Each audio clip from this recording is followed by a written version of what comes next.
पर एक संत बड़ा सुंदर भाव से लिखे और कहें कि जेन हाँ भगवान राम के नाम से दोनों हाथ को ऊपर उठाते। ध्यान चाहूँ दीदी हो, ध्यान से सुनना, बड़ा सुंदर भाव। कथे कि जेन हाँ भगवान राम के नाम से दोनों हाथ को ऊपर उठाते, जेन हाँ भगवान राम के नाम से दोनों हाथ को ऊपर उठाते, बोला भगवान राम भला ऊपर उठाते। कहाँ उठाते? ऊपर ऊपर कहाँ उठाते? हाँ, आप जहाँ सोचा तो वहाँ नहीं उठाए दीदी, वो वाले ऊपर नहीं कहा थे। अब ऐसा कही वो तो हमें हर एक रामायण वाले में मार खा जाएगा, है ना? वहाँ ऊपर नहीं उठाए, ध्यान जाओ, जाने प्रयास करें। कथे कहा कि जेन हाँ भगवान राम के नाम से दोनों हाथ लोग ऊपर उठाते, ओला भगवान राम भला प्रगति की ओर ऊपर लेके जाते, प्रगति की ओर ऊपर लेके जाते। तो देखो जिला अपन जीवन में प्रगति चाहिए, वो सब अपन दोनों हाथ ऊपर करके बढ़िया जयकारा लगाना और मीठी मीठी ताली बजाना। आइए हम सब चलन कथा प्रसंग की ओर।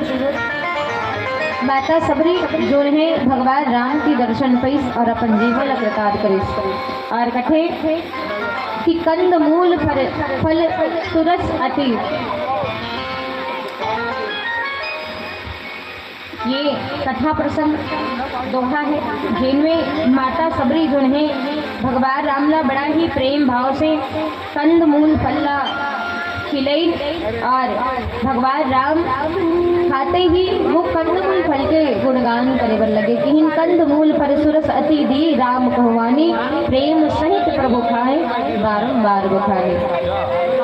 ये कथा प्रसंग से कुछ पीछे जागो दे दो, एक कनी पीछे कि माता सबरी अपन जीवन में वास्तविक में रिहिस कैसे और कौन प्रकार ले वो जीवन व्यतीत हो है। माता सबरी जब सबरी नाव से ये दुनिया में होकर ले पहली एक बहुत बढ़िया राजा के घर में होकर जीवन यापन हो रहे, वो एक बहुत अच्छा राजा के घर में जन्म लेके आ रहे एक छोटी कन्या के रूप में।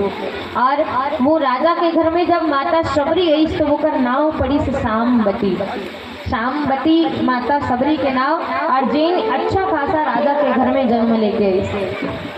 तो जैसे जैसे वो सामवती मैया जो है माता सबरी बड़े होए लग गए, अब बड़े होते होते होते होते ओकर उम्र जो है विवाह के लायक हो गए, शादी के लायक।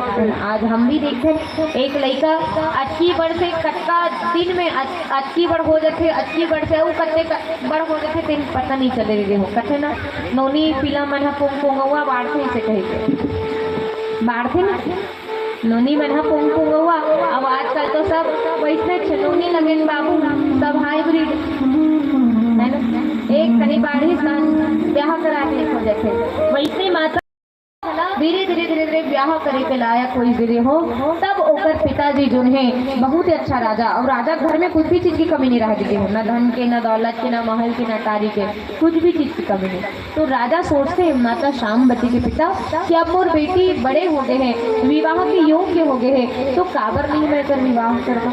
तो माता सामवती की विवाह करे पर एक बहुत ही अच्छा आयोजन रखे जिनमें अनेक राज्य से राजा मने एक था राजकुमार ला ओकर पिताजी चुनिस दे हो, और वो भी अच्छा खासा राजघराना के राजा रहे। राजा के बेटा जिला कथे राजकुमार वो कर संग माता सामवती की विवाह तय कर दे और कथे कि ये डेट में मोर बेटे की विवाह तय करो, आपला मंजूर है कि नहीं। तो मतलब भी मंजूर हो गए।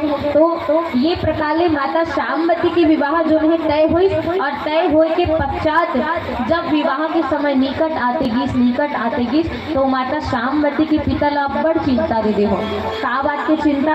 आज आप देखना ककरो घर में बेटी रखे वो भी ब्याह जब फिक्स हो देखेगा, इन दिले वो बेटी ले सगा पुंगा मन देख के जा रखना, वो दिले माता पिता चिंता बड़ रखे दे हो दिक्कत। वो मन चिंता करते हैं कि हमार बेटी के ब्याह करबो तक काला काला देबो बोला दहेज में, अब का संभाल लेना चाहिए। अब हमारे घर में जब बाराती आवा थे तब का चीज ला खवाना पियाना चाहिए, मतलब अनेक प्रकार के ब्यौरा बनाते। आप मन भी अपन अपन बेटे के ब्याह कराए हो है ना, आप मन भी आप समझ सकते हो कितना चिंता रखे। तो माता सामवती के पिता लगला इसमें चिंता रहा है और जेठा अनेक प्रकार की सोचत रहा है, लेकिन वो कर पिता ने एक चीज के आप पर चिंता दे हो, कहा चीज के दुनिया भर ला छोड़ दो, ओला एक चिंता रहे कि मोर घर में बराती आवे और दुखी होके मत जावे, मोर घर के प्रशंसा करके जावे। ऐसे सामवती के पिता सोचे काबर राजा मन की ताकत भैया। अब राजा घर में कोनो चीज की कमी हो गई, कोनो नुस्ख निकाल दी तो उधर बेइज्जती हो जाते। तो ये बेइज्जती से सामवती के पिता जो है डरत रही, तो उकर बराती मन पर जो बारात आने वाला रही उकर मन के खाए पिए के व्यवस्था पर चिंतित, उकर मन के खाए पिए के व्यवस्था पर जब चिंतित हुई उकर पिताजी तो एक सुंदर से व्यवस्था रखी। और का व्यवस्था रखी आओ जाने प्रयास करन एक सुंदर से भजन के पश्चात। बोली सियापत रामचंद्र की जय, बोली हनुमत लाल महाराज की जय। कहाँ गए दीदी? हेलो हाँ, हाथ ऊपर करना है कि नहीं होगा? अब्बर बुला के तो या करंजा भिलाई वाले मन नहीं बुलाना है। चलिए अब्बर बीच भागवत यादव जी ग्राम